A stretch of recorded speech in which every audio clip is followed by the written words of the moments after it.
खराब हो गई, तब आपको क्यों निकला कि नहीं बच्चों को तो खुद ही अब निकलना पड़ेगा? बिल्कुल चिंता मत करिए, जीवन बच गया है, मोदी जी की कृपा से सब ठीक होगा।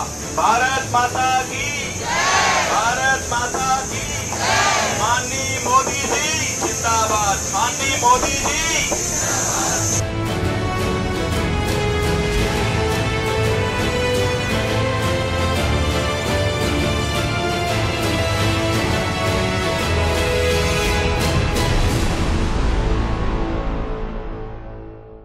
नमस्कार, मैं रविश कुमार। अपनी अपनी जेबें संभाल लीजिए, महंगाई का हमला होने वाला है।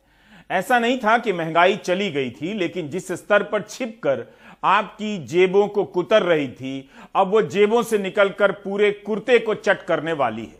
2 साल से कम कमाई और बेकारी की मार झेल रही भारत की जनता को अपनी जेब उलटनी पड़ सकती है, ताकि जो भी खुदरा खुदरी बचा है वो भी निकल आए। जल्दी ही सारे एक्सपर्ट आपको बताने आएंगे कि अंतर्राष्ट्रीय कारणों से यह सब हो रहा है। इस समय सारे ही एक्सपर्ट चुनावी कारणों से चुप बैठे हैं।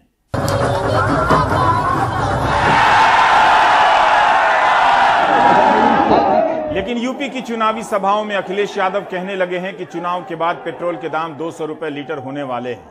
अखबारों में खबरें छप रही हैं कि चुनाव पूरे होते ही यानी 7 मार्च के आखिरी मतदान के बाद पेट्रोल 9 से 10 रुपया लीटर महंगा हो जाएगा। इस वक्त जब अंतर्राष्ट्रीय बाजार में कच्चे तेल का भाव $116 प्रति बैरल हो गया है, तब भी पेट्रोल और डीजल के दाम नहीं बढ़ रहे, क्योंकि चुनाव है।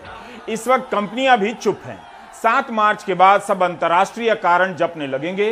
पिछले साल अक्टूबर नवंबर में जब $75 प्रति बैरल था कच्चे तेल का भाव, तभी पेट्रोल 110 रुपया पार चला गया था।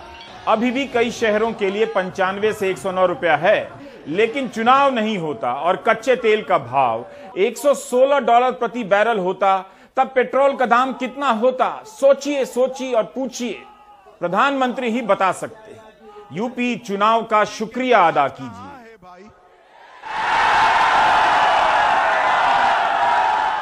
बीजेपी वाले अगर दोबारा आ गए तो अभी तो 5 किलो चोरी कर रहे हैं, अगली बार 10 किलो चोरी कर लेंगे। पेट्रोल डीजल महंगा हो गया कि नहीं हो गया? पेट्रोल 100 से पार, अगली बार 200 पार हो जाएगा। जब ये पिछली बार वोट मांगने आए थे, बीजेपी के लोग फ्री सिलेंडर दिया था कि नहीं दिया था? और अब वोट मांगने आ रहे हैं तो बताओ सिलेंडर की कीमत क्या है? पहले 400 रुपए था और आज 1000 रुपया हो गया कि नहीं हो गया? पेट्रोल के दाम कहां तक बढ़ेंगे कोई नहीं कह सकता। पुराने अनुभवों को देखते हुए अनुमान ही लगाए जा सकते हैं। हाँ, अगर चुनावी सभाओं में प्रधानमंत्री कह दें दाम नहीं बढ़ेंगे तो और बात है। वैसे सरसों छोड़कर खाने के बाकी तेलों के दाम बढ़ने लगे हैं। देश भर के बाजारों में खाने के तेलों में भारी उछाल देखा जा रहा है। खासतौर पर रिफाइंड और सनफ्लावर के दामों में 15 दिन के भीतर ही करीब 30% तक बढ़ोतरी हुई है। 15 दिन पहले रिफाइंड तेल जहां 140 रुपए लीटर था, अब बढ़कर 165 रुपए हो गया है। सनफ्लावर तेल पहले 140 रुपए था, जो अब 170 रुपए में मिल रहा है। देसी घी की कीमत पहले 360 रुपए लीटर थी, जो अब बढ़कर 420 रुपए हो गई है। जबकि वनस्पति तेलों के दामों में भी 20 रुपए का इजाफा हुआ है। कौन कौन से तेल के दाम अभी 15 दिन में क्या थे और 15 दिन के बाद अब क्या है? सर, ये फॉर्च्यून रिफाइंड था, ये 15 दिन पहले 140 रुपए लीटर था, आज ये 165 रुपए लीटर है। ये 140 से 165 रुपए, 165 रुपए लीटर 15 दिन के भीतर सर। ये अच्छा, और किस किस चीज के दाम बढ़े हैं? ये देसी घी सर, आज ये 360 रुपए था, आज ये 15 दिन के बाद ये 420 रुपए लीटर है। सर, आगे से युद्ध के चक्कर में कह रहे हैं डिस्ट्रीब्यूटर जो है कि आगे से माल नहीं आ पा रहा पूरा। अच्छा, जो रूस यूक्रेन के बीच युद्ध चल रहा है, रूस यूक्रेन के बीच के युद्ध के कारण। सूरजमुखी तेल के सबसे बड़े उत्पादक रूस और यूक्रेन हैं। पहले कोरोना और अब जंग की वजह से सप्लाई चेन पर असर हुआ है, जिसका प्रभाव दुनिया भर के बाजारों पर देखा जा रहा है। जानकार कहते हैं कि खाने पीने के सामान महंगे होने के पीछे कुछ वजह हैं। मसलन दुनिया भर में कच्चे तेल के दामों में 30% तक उछाल आया है। रूस और यूक्रेन के युद्ध के वजह से महंगाई बढ़ेगी। माल ढुलाई महंगी हो रही है और सप्लाई लाइन बाधित। सर्दियों में पाम ऑयल का आयात भी घट जाता है। लगभग 20% जो है वो खाने के तेल हम यूक्रेन से परचेज करते हैं, हमारे जो जितना भी यूज़ किया जाता है। और इसी वजह से आपने सरसों के दाम, जब बीच में थोड़े प्रॉब्लम आया था तो सरसों के दाम आपने 200 रुपये तक लीटर देखे थे। उसके बाद सरकार ने स्टेप लिया, एडिबल ऑयल्स की कॉस्ट कम करी या इंपोर्ट कम किया, जिसकी वजह इंपोर्ट कॉस्ट कम करी, जिसकी वजह से सप्लाई बढ़ी। लेकिन जब अब ये जो इशू चल रहा है, इसकी वजह से सप्लाई कंसर्न फिर से खड़े हो गए हैं। तो अगर लॉन्ग टर्म के हिसाब से हम समझते हैं तो 30% तक यहाँ पर सरसों के दाम बढ़ सकते हैं। तो फिलहाल महंगाई कम होने के आसार नहीं दिख रहे हैं। अगर रूस और यूक्रेन के बीच टकराव बढ़ता है तो इसका असर विश्व बाजार पर पड़ेगा, जिसके लिए हमें तैयार रहने की जरूरत है। नई दिल्ली से रवीश चंद्र शुक्ला, एनडीटीवी इंडिया। प्रधानमंत्री भी युद्ध के असर की बात कर रहे हैं, मगर चुनाव में नहीं, वेबिनार में। चुनाव के लिए युद्ध को लेकर कुछ और भाषण है, आगे बताएंगे। यह वैश्विक महामारी के दौर में हम देख रहे हैं कि किस तरह विश्व में सप्लाई चेन तहस नहस हुई है। और इन दिनों तो हम विशेष तौर पर देख रहे हैं कि सप्लाई चेन के विषय ने कैसे पूरी दुनिया की इकोनॉमी को भी हिला के रख दिया है। प्रधानमंत्री की यह बात पूरी तरह ठीक है कि पूरी दुनिया की इकोनॉमी हिल गई है, लेकिन 7 मार्च के बाद प्रधानमंत्री से सवाल 7 फरवरी का उनका ही भाषण करने वाला है। उस दिन लोकसभा में प्रधानमंत्री ने नेहरू की खिल्ली उड़ाते हुए कहा कि महंगाई के आगे नेहरू ने लाल किले पर हाथ खड़े कर दिए। तब उन्होंने खास तौर से जोर देकर कहा था, ये थे नेहरू। पंडित नेहरू जी ने लाल किले पर से कहा था, और ये उस जमाने में कहा गया था। तब ग्लोबलाइजेशन इतना नहीं था, नाम मात्र का भी नहीं था। उस समय नेहरू जी लाल किले से देश को संबोधन करते हुए क्या कह रहे हैं? कभी कभी कोरिया में लड़ाई भी हमें प्रभावित करती है। इसके चलते वस्तुओं की कीमतें बढ़ जाती है। इति नेहरू जी, भारत के पहले प्रधानमंत्री। कभी कभी कोरिया में लड़ाई भी हमें प्रभावित करती है, इसके चलते वस्तुओं की कीमतें बढ़ जाती हैं और यह हमारे नियंत्रण से भी बाहर हो जाती है। देश के सामने देश का पहला प्रधानमंत्री हाथ ऊपर कर देता है, हाथ ऊपर कर देता है। आगे क्या कहते हैं? देखो जी, आपके काम की बात है।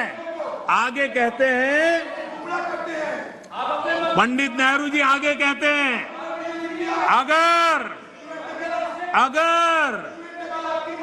अगर अमेरिका में भी कुछ हो जाता है तो इसका असर भी वस्तुओं की कीमत पर पड़ता है।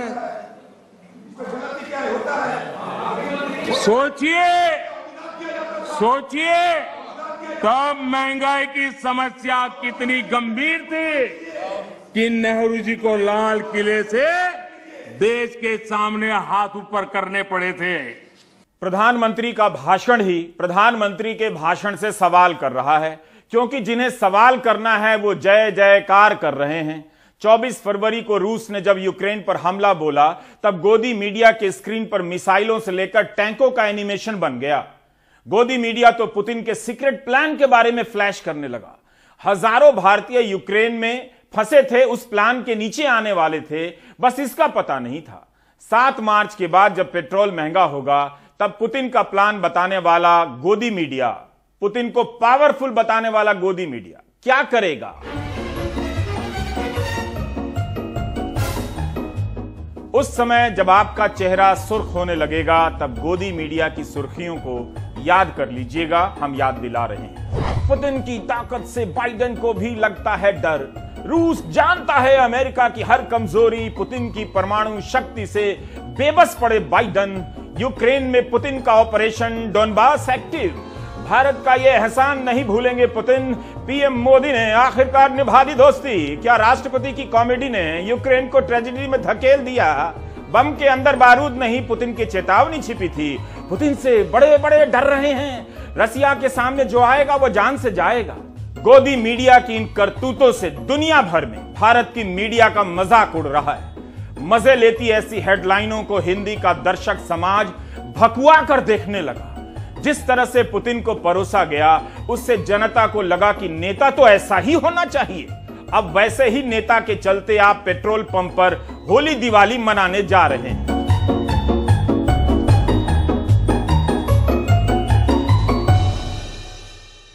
इस तथ्य से कोई फर्क नहीं पड़ता कि यूक्रेन से निकलने के लिए भारतीय छात्रों ने लाखों रुपए जमा किए, बस भाड़ा दिया, कई किलोमीटर पैदल चलते रहे, लेकिन मोदी सरकार जिस तरह से कामयाबी का जश्न मनाने लगी है उसकी जमीन की सच्चाइयों से बहुत कम रिश्ता है।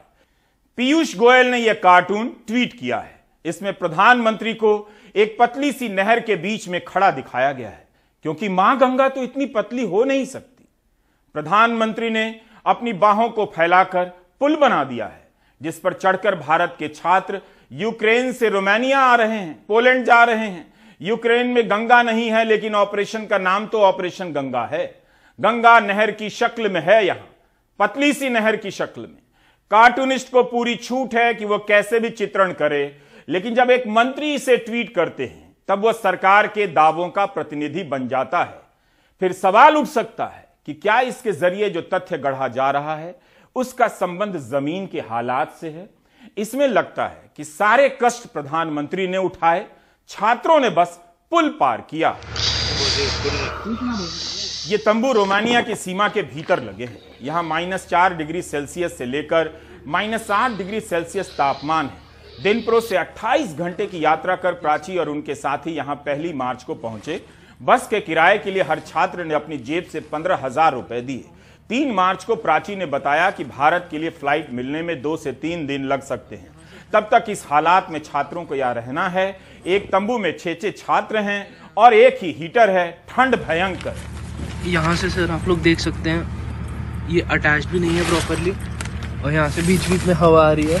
और अगर मैं इसको खोल के दिखाऊं तो सामने एकदम बर्फ जमी हुई है। अब यहाँ से ठंड इतने से पेपर से तो पास हो ही जाएगी। उसके बाद हमने इसे पूरा बंद करके फिर भी हवा आ रही है। यहाँ पे मेरा हाथ पता लग रहा है। और ये बिल्कुल देख लो आप, बेड कैसे है, ऐसे से है। इसके ऊपर एक इंसान अगर लेटेगा तो क्या होगा। ये ब्लोअर पड़ा है यहाँ पे, अगर इसको कनेक्ट कर देते हैं तो ये पूरी लाइट चली जाएगी, तो हम इसे कनेक्ट भी नहीं कर सकते हैं। ये हीटर है यहाँ पे और ये बिल्कुल भी इफेक्टिव नहीं है। ये एक्सटेंशन जो कि सिर्फ एक ही टाइम पे एक चल सकता है हीटर, इसलिए एक एक्सटेंशन और एक चार्जर लगा हुआ है।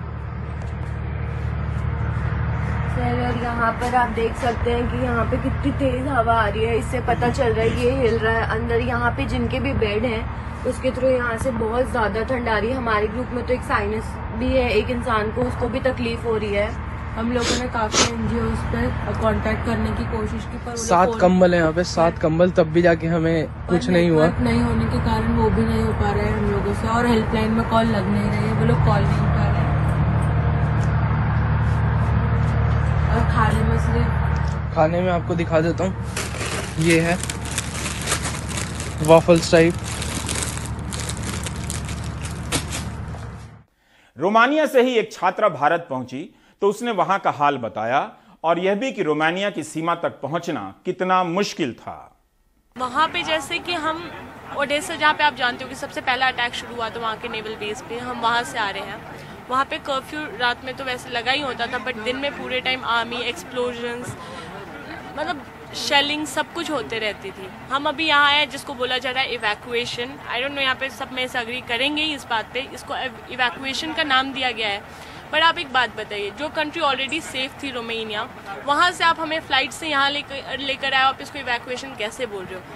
हमें जो वहाँ पे यूक्रेन में आपको सेफ्टी प्रोवाइड करना चाहिए था, हमें जो सिटी ऑलरेडी इतनी खतरनाक थी, वहाँ पे या तो एम्बेसी से किसी को मदद के लिए भेजना था ताकि स्टूडेंट्स को वो गाइड कर सके बॉर्डर पे, वो तक नहीं किया गया है। स्टूडेंट्स को बस बोल दिया गया कि आप अपना बस पकड़ो और चले जाओ। आपको एम्बेसी ने ये भी क्लेम किया है कि वहाँ पर हेल्पलाइन जारी की गई है। जी, आपको पता है, आपने यहाँ पूछ लीजिए, सब लोग हैं जो कभी आपका फोन नहीं उठाएगी, और जब फोन उठाएगी ना 10 लोगों को 10 बातें बोलेगी, और लास्ट अगर आप ज्यादा क्वेश्चन करोगे ना वो सीधा बोलेंगे सॉरी सर, हमें इसके बारे में ज्यादा इन्फॉर्मेशन नहीं है।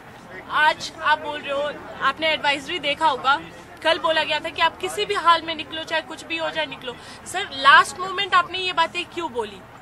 जब सिचुएशन और ज्यादा खराब हो गई तब आपको क्यों निकला कि नहीं बच्चों को तो खुद ही अब निकलना पड़ेगा? सर कल मजबूरी थी, क्योंकि सबने यहाँ पे जानते हैं हमारे एक कलीग की डेथ हो चुकी है। सर मजबूरी थी सबका निकलना, नहीं निकलते सर, घर से प्रेशर है सबके ऊपर कि क्या हो जाएगा। सर मेरा भाई अभी बॉर्डर पे है, वो अभी बॉर्डर पे पहुंचा है, वहाँ से कब निकलेगा, वो पोलैंड बॉर्डर पे गया है, तो वो कब निकलता अभी मेरी बात नहीं हुई, क्योंकि मैं खुद फ्लाइट में थी। सर तो आई होप रियली कि सरकार ये फ्री फ्लाइट्स, प्लीज आप लोग इसको फ्री फ्लाइट्स और इवैक्यूएशन बोलना बंद करिए। हम सब रेडी है पैसे देने के लिए इन फ्लाइट्स के, लेकिन हमारी बस एक रिक्वेस्ट है कि हमारे जो फ्रेंड्स वहाँ फंसे हुए हैं ना, आप प्लीज उनकी हेल्प करिए ताकि वो बॉर्डर तक पहुंच जाए। हमें फ्री फ्लाइट्स, यहाँ हर गार्जियन रेडी है पैसे देने के लिए, किसी को दुख नहीं होगा। जो वो परेशान है कि उनके बच्चे कैसे बॉर्डर तक पहुंचे, हमें नहीं चाहिए फ्री फ्लाइट्स, हमें बस बॉर्डर तक सेफली पहुंचाइए।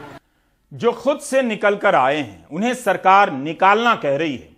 इस पर बहस होनी चाहिए कि क्या यह इवैक्यूएशन है। ऐसा नहीं है कि छात्र सरकार के प्रयासों की तारीफ नहीं कर रहे, लेकिन उस प्रयास का जो प्रचार बनाया जा रहा है, क्या उसमें छात्रों का संघर्ष शामिल है? सरकार केवल अपने प्रयास का प्रचार कर रही है, नारा ही लिख दे, प्रयास आपका प्रचार हमारा।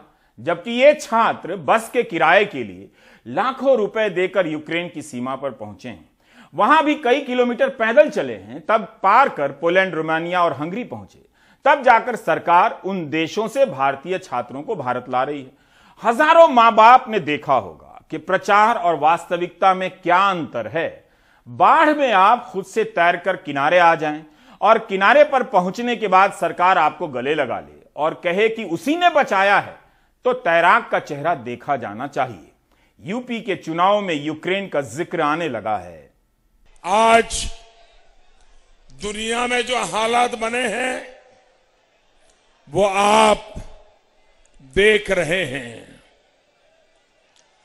ये भारत का बढ़ता सामर्थ्य ही है कि हम यूक्रेन में फंसे हमारे देश के नागरिकों को वहां से सुरक्षित निकालने के लिए इतना बड़ा अभियान चला रहे हैं। आज देश के लोगों को भी ये विश्वास दिलाता हूं कि भारत सरकार अपने नागरिकों की सुरक्षित वापसी के लिए कोई कोर कसर बाकी नहीं छोड़ेगी। यूक्रेन की जो खबरें आ रही हैं और यूक्रेन में जिस तरीके से बच्चे पैदल चल रहे हैं, अपना सामान लेके जा रहे हैं, उन्हें ट्रेनों में रहना पड़ रहा है, अंदर बंकर्स में रहना पड़ रहा है, अंडरग्राउंड्स में रहना पड़ रहा है,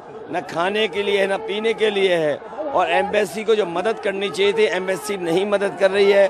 दुनिया के दूसरे देश के जितने भी नागरिक थे वो अपने अपने नागरिकों को लेके चले गए।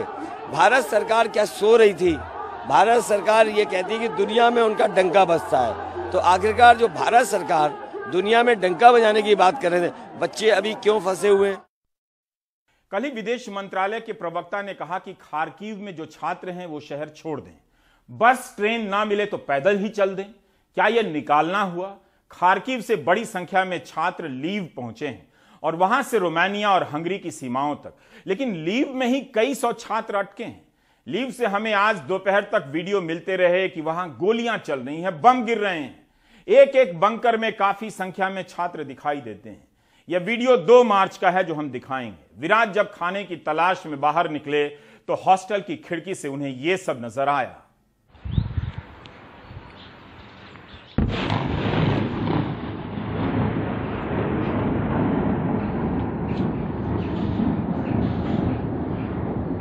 छात्रों का दावा है कि सुमी में 1000 से अधिक भारतीय हैं।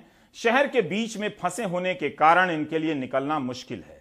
अखबारों में खबर एक दिन पहले छप जाती है कि रूस से बात हो गई है, वह भारतीय छात्रों को सुरक्षित रास्ता देने के लिए तैयार हो गया है, लेकिन छात्र अभी भी बाहर निकलने का इंतजार कर रहे हैं। सफलता मिलने से पहले सफलता को भुनाने की होड़ शुरू हो गई। सुमी में कई छात्र फंसे हैं। यहां फंसे भारतीय छात्रों का कहना है कि चीनी छात्र भी फंसे थे, लेकिन ज्यादातर को अब निकाला जा चुका है। यहाँ पे शेलिंग हो रही है। पिछले 72 घंटे में कम से कम 5 से 6 बार शेलिंग हो चुकी है और आज के दिन में कम से कम 4 से 5 बार शेलिंग हो चुकी है, देख सकते हैं। और फायरिंग भी कंटिन्यूसली चल रही है। बाहर दहशत का माहौल है। बाहर जाने में भी बच्चों को डर लग रहा है। खाने की शॉर्टेज है बहुत ज़्यादा। ATM में कैश नहीं है और बच्चों के पास कैश भी नहीं है खाने का सामान खरीदने के लिए, और ये है दिक्कत। और शेलिंग के कारण जो बिल्डिंग्स इतनी कांप रही हैं कि ऐसा लगता है कि थोड़ी देर में गिर जाएगी और बार बार हमको शेल्टर में जाना पड़ रहा है, कभी बाहर आना पड़ रहा है। रशिया से हमारा 30 से 50 किलोमीटर दूर पड़ता है। अगर रशिया से हमारा एविकेशन पॉसिबल है तो प्लीज़ उसके लिए भी ट्राई करें, इंडियन गवर्नमेंट से बोला जाए। अभी तक हमारी साइड से अभी तक किसी भी तरह का कोई एविकेशन प्लान या फिर कोई भी रेस्पॉन्स नहीं आया है। हमें बस अभी ये दिक्कत है कि जहाँ से इवैक्यूएशन हो रहा है वो हमसे 1500 किलोमीटर दूर है जगह, तो इसलिए बस हम वहाँ जाना हमारे लिए बिल्कुल भी पॉसिबल नहीं है। आज यहाँ पे रशियन लोगों ने हमारे जितने भी कनेक्टिंग रोड्स हैं वो सब ब्लास्ट कर दिए हैं। हमारे जितने भी सुपरमार्केट्स वगैरह हैं वो ऑलमोस्ट ब्लास्ट हो गई हैं। ऑपरेशन गंगा का श्रेय सरकार ले सकती है, लेकिन उसके लिए पूरा हो जाने का इंतजार किया जा सकता था। छात्र वहां सामने से बम और बंदूक देख रहे हैं और सरकार ने इधर कहना शुरू कर दिया कि दिन रात काम हो रहा है। 4 मंत्री भेज दिए गए। हमने विदेश राज्य मंत्री मीनाक्षी लेखी के ट्विटर हैंडल का अध्ययन किया। जरूर ट्विटर से दिन भर के सारे काम का पता नहीं चलता है और ना जरूरी है कि हर बात की जानकारी दी जाए, लेकिन यह देखने से पता चलता है कि उन दिनों में मंत्री जी ने क्या क्या ट्वीट किए हैं, क्या क्या काम किए हैं बताने लायक। जब भारत में माँ बाप और यूक्रेन में हजारों छात्र अपनी जान को लेकर हाहाकार मचा रहे थे और सरकार दावा कर रही थी कि दिन रात काम में लगी है, पता चलता है कि हमारे मंत्री एक साथ कई महत्वपूर्ण कार्य कर सकते हैं। युद्ध के हालात को संभालने के साथ साथ बाहर जाकर साइकिलिंग और पैडलिंग को भी प्रमोट करते रहते हैं। 24 फरवरी को जब रूस ने हमला किया, मीनाक्षी लेखी ट्वीट करती हैं कि 3 साल पहले आज के ही दिन पीएम किसान सम्मान निधि की शुरुआत की गई। यह योजना आज देश के छोटे किसानों का बहुत बड़ा संबल बनी है। 24 फरवरी को प्रधानमंत्री की प्रयागराज में रैली थी। उनके 9 ट्वीट को विदेश राज्य मंत्री मीनाक्षी लेखी रीट्वीट करती हैं। 24 फरवरी को ही मीनाक्षी लेखी ने विदेश मंत्रालय के प्रवक्ता का ट्वीट रीट्वीट किया है, जिसमें हेल्पलाइन नंबर दिए गए हैं। 25 फरवरी को मीनाक्षी लेखी यूक्रेन से संबंधित 3 रीट्वीट करती हैं। 26 फरवरी को वे ऑफिस ऑफ मीनाक्षी लेखी के हैंडल से अपना बयान रीट्वीट करती हैं कि यूक्रेन ने एयर स्पेस बंद कर दिया है, लेकिन भारत अपने नागरिकों को जमीन के रास्ते लाने के लिए प्रतिबद्ध है।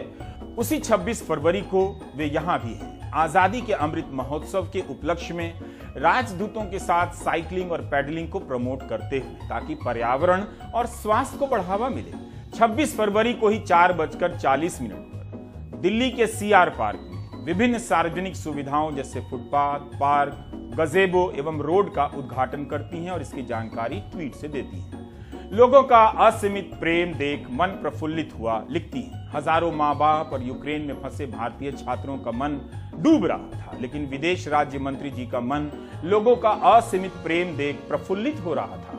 ऑपरेशन गंगा छोड़कर CR पार्क जाने का समय निकालना आसान काम नहीं रहा होगा। यह भी एक काम है। 27 फरवरी को जब हालात बिगड़ जाते हैं और माँ बाप हाहाकार कर रहे होते हैं, उस दिन विदेश राज्य मंत्री मन की बात को लेकर 10 रीट्वीट करती हैं। ट्वीट प्रधानमंत्री का था, लेकिन इस दिन के ट्वीट से पता चलता है कि वे विदेश मंत्रालय के बनाए कंट्रोल रूम में गई थी। 27 फरवरी को मीनाक्षी लेखी विदेश मंत्रालय की एडवाइजरी के 2 ट्वीट को रीट्वीट करती हैं और उसी दिन वाराणसी में प्रधानमंत्री के कार्यकर्ता सम्मेलन का सीधा प्रसारण देखने के लिए भी ट्वीट करती हैं। 28 फरवरी के दिन प्रधानमंत्री ऑपरेशन गंगा को लेकर उच्च स्तरीय बैठक कर रहे थे। उस दिन मीनाक्षी लेखी ट्वीट करती हैं कि कोयम्बटूर में सदगुरु के आश्रम में हैं और मिट्टी की गुणवत्ता पर चर्चा कर रही हैं। वे सदगुरु के शो में थीं। क्या इस हंगामे में उनके पास दिल्ली से कोयम्बटूर जाने का वक्त था मिट्टी की गुणवत्ता पर चर्चा करने के लिए? इस दिन ऑफिस ऑफ मीनाक्षी लेखी के हैंडल से एक नागरिक का ट्वीट वे रीट्वीट करती हैं, जिसमें उसने मदद के लिए मीनाक्षी लेखी के प्रति आभार प्रकट किया है।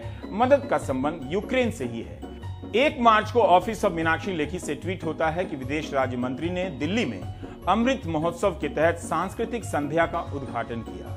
इस दिन वे और ट्वीट करती हैं कि सरकार ने यूक्रेन से नागरिकों को निकालने के लिए 24 घंटे की हेल्पलाइन शुरू कर दी है। हमने कल गजेंद्र सिंह शेखावत का एक बयान दिखाया था, जिसमें वे बता रहे थे कि विदेश मंत्रालय का एक अधिकारी दिन रात काम कर रहा है। विदेश राज्य मंत्री का ट्विटर रिकॉर्ड बता रहा है कि वे इस दौरान साइकिलिंग से लेकर सदगुरु के शो तक में हिस्सा ले रही थीं। जाहिर है काम भी कर रही होंगी। माननीय प्रधानमंत्री जी ने ये डे 1 से इसको इंश्योर करने की कोशिश की कि एक भी आदमी हमारा जो है वहाँ न फंसे, कोशिश ये की जाए। आप जितने तकलीफ में थे, जितना दुख देख रहे थे, आप लोग शायद नहीं सो पा रहे थे या ठीक से नहीं खा पी पा रहे थे। सरकार में बैठे हुए लोग भी तो बहुत सीनियर पोजीशंस पर हैं, हमारे प्रधानमंत्री, कैबिनेट कलीग्स, हमारे ऑफिशियल्स, वो भी दिन रात जाग करके आपकी चिंता कर रहे थे, आप ही लोगों के लिए काम कर रहे थे। एवरीथिंग इज प्रीडेस्टाइन्ड, बिल्कुल चिंता मत करिए, जीवन बच गया है, मोदी जी की कृपा से सब ठीक होगा।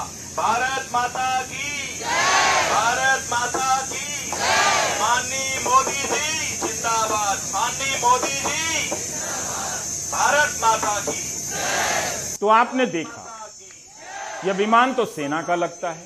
क्या सेना के विमान में माननीय मोदी जी के लिए नारे लगवाए जा रहे हैं? क्या छात्रों को यूक्रेन से भारत लाने की ये कीमत देनी पड़ रही है? उनसे जब कहा जाता है कि भारत माता की जय के नारे लगाएं, सभी छात्र एक स्वर से नारे लगाते हैं। लेकिन जैसे ही कहा जाता है माननीय मोदी जी जिंदाबाद के नारे लगाएं, आपने देखा जिंदाबाद के समय कई छात्र चुप से हो गए। वे भी इस बात को समझते हैं कि प्रचार क्या है, प्रयास क्या है। यह मौका है कि आप युद्ध के अलग अलग कारणों को देखें और समझें। इस युद्ध की जड़ें केवल नेटो और नाजी तत्वों में नहीं है, रक्षा कंपनियों के सीईओ के कमरे में भी है, जिन्हें लाभ ही लाभ दिख रहा है। इन खबरों तक पहुंचने के लिए कई बार मेन स्ट्रीम मुख्यधारा के बड़े अखबारों, न्यूज चैनलों का रास्ता छोड़कर छोटी छोटी पगडंडियों पर उतरना पड़ता है। युद्ध के कारण दुनिया भर की गोला बारूद बनाने वाली कंपनियों के शेयरों के दाम बढ़ने लगे हैं। गार्डियन ने 28 फरवरी को एक लंबी रिपोर्ट छापी है कि कैसे युद्ध के कारण रक्षा का बाजार उछल कूद मचा रहा है।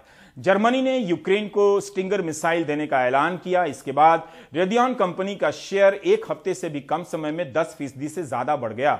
ब्रिटेन, फ्रांस, जर्मनी, इटली सबकी डिफेंस कंपनियों ने शेयर मार्केट में काफी बढ़त देखी है। 10 फरवरी 2022 के फोर्ब्स में यह रिपोर्ट छपी है।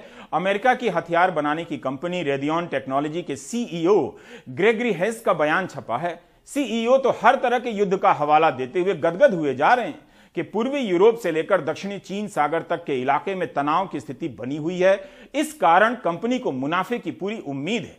2014 से 21 के बीच अमेरिका ने यूक्रेन को $2.7 अरब की सुरक्षा सहायता दी है, जबकि इसी दौरान यूक्रेन में 14,000 लोग मारे गए। मगर रक्षा कंपनियां गदगद हैं कि जान जाए तो जाए, माल बनता रहे। अमेरिका ने रूस पर आरोप लगाया कि पूर्वी यूक्रेन में वह अलगाववादी तत्वों को शह दे रहा है। लेकिन क्या अमेरिका ने कभी ऐसा नहीं किया? इराक और अफगानिस्तान का इतिहास देखिए। यमन में क्यों अमेरिका बम गिराया जा रहा है? अमेरिकी सांसद और सदन में सैन्य सेवा समिति के अध्यक्ष एडम स्मिथ कह रहे हैं कि अमेरिका को यूक्रेन में अलगाववादी तत्वों को खड़ा करना चाहिए, मदद करनी चाहिए। 1 मार्च को हिलेरी क्लिंटन ने MSNBC को इंटरव्यू दिया और इसके बारे में MSNBC ने ट्वीट किया है। हिलेरी क्लिंटन कहती हैं कि 1980 में रूस ने अफगानिस्तान पर आक्रमण किया। रूस के लिए नतीजा अच्छा नहीं रहा, लेकिन तथ्य यह है कि हौसले से लबरेज और अच्छी तरह से फंड किए गए हथियारबंद दस्ते ने अफगानिस्तान से रूसियों को खदेड़ दिया था। मुजाहिदीन से लेकर तालिबान को खड़ा करने और इराक और अफगानिस्तान जैसे खूबसूरत मुल्कों को बर्बाद कर देने की कहानी तक पहुंचना हर किसी के बस की बात नहीं है। लेकिन जब तक आप युद्ध के अलग अलग कारणों को ढूंढ ढूंढ कर नहीं पढ़ेंगे, आप अंधेरे में ही रहेंगे।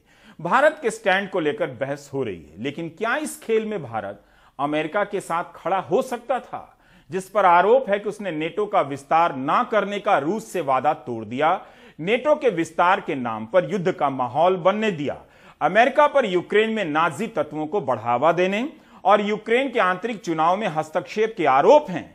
उसकी कंपनियां खुलकर कह रही हैं कि इस युद्ध से कमाएंगे। यह सब अमेरिका के ही अखबारों में छप रहा है, उसी देश के एक्सपर्ट कह रहे हैं।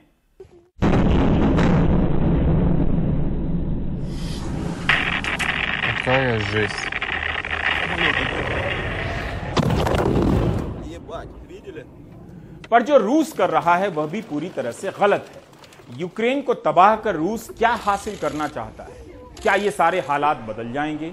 जनवरी महीने में भारत में जर्मनी के नौसेना प्रमुख ने एक बयान दिया कि यूक्रेन पर रूस के कब्जे की बात बकवास है, पुतिन बस इतना चाहते हैं कि उनका सम्मान हो। इस बात के बाद जर्मन नौसेना प्रमुख को इस्तीफा देना पड़ा। क्या सम्मान और अहंकार के नाम पर यूक्रेन को बर्बाद कर दिया गया? अगर रूस को नेटो के विस्तार को लेकर इतना गुस्सा है तो उस नेटो के देशों को वो चुनौती क्यों नहीं देता? यूक्रेन पर गुस्सा क्यों निकाल रहा है? रूस अमेरिका से नहीं लड़ रहा और अमेरिका रूस से नहीं। गेम समझिए, रूस अमेरिका को आंखें दिखा रहा है तो अमेरिका कह रहा है रूस की तरफ देखेंगे नहीं, यूक्रेन को हथियार देंगे। यूक्रेन तो बचा ही नहीं, तो वह हथियार किससे लेगा, करेगा क्या? क्या दान के इन हथियारों से वह रूस से कभी बदला ले सकेगा? क्या इस तरह से दुनिया अंतहीन युद्ध में झोंक दी जा रही है? संयुक्त राष्ट्र में दुनिया के 141 देशों ने युद्ध के खिलाफ स्टैंड लिया है। भले ही इस स्टैंड की ताकत ना हो, लेकिन इसका महत्व तो है ही। यूक्रेन में जो आप देख रहे हैं वह सही या गलत नहीं है, सिर्फ और सिर्फ सनक है।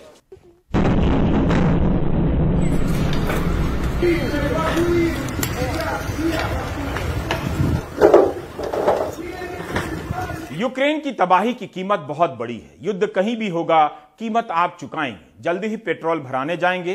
तब उस पुतिन को याद कीजिएगा जिसके बारे में गोदी मीडिया ने आपको बताया कि पुतिन से सब डरते हैं। आप भी पुतिन का नाम लेकर पुतिन पुतिन करते हुए 110, 120, 130 रुपया लीटर जितना मांगा जाए चुपचाप दे आइएगा। बाकी प्राइम टाइम से ब्रेक ले लीजिएगा।